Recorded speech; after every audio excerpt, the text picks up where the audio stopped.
Arī Clearfieldiem ir viens piebiedrojies jaunums, un tas ir Invigor 2077CL. Ar ko tad viņš pārsteidza mūs? Ar to, kad mūsu klasisko etalonu Invigor 1266CL pārspēja arī ražīgumā.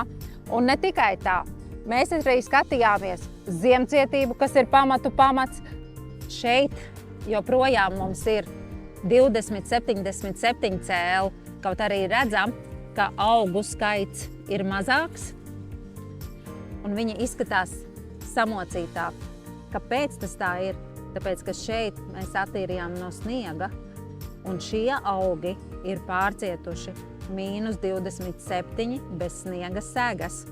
Un te mēs redzam, ka viņi ir to izturējuši. Un arī, ja augiem ir bijusi vieta, kur attīstīties, tad te ir skaisti. Viņš attīstīs sānu zarus un veidojis to potenciālu, kas tālāk attīstīs ražu. Arī attiecībā pret slimību izturību, tad 2077CL ir izturīgāks pret aktuālajām slimībām nekā 1266CL. Tāpēc mēs viņu redzam kā jauno zvaigzni Clearfieldu saimē.